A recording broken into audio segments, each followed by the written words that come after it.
Asia cup schedule के मामलात तय, फाइनल को बारिश से बचाने के लिए रिजर्व डे मुख्तस। एशियन क्रिकेट काउंसिल (ACC) अगले माह पाकिस्तान और श्रीलंका में होने वाले एशिया कप के शेड्यूल का ऐलान कल करेगा।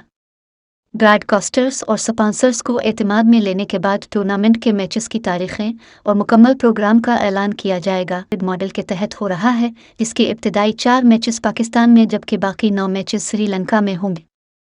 अब ज़राए का कहना है कि दुबई में होने वाली मीटिंग में ये फैसला हो गया है कि पाकिस्तान के 4 मैच लाहौर और मुल्तान में होंगे। श्रीलंका में 9 में से 2 मैच सेंटर्स दम्बुला और पालेकेले में होंगे।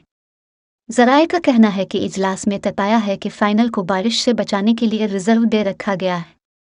एशिया कप पाकिस्तान में 29 अगस्त से शुरू होगा, जो 17 सितंबर तक खेला जाएगा।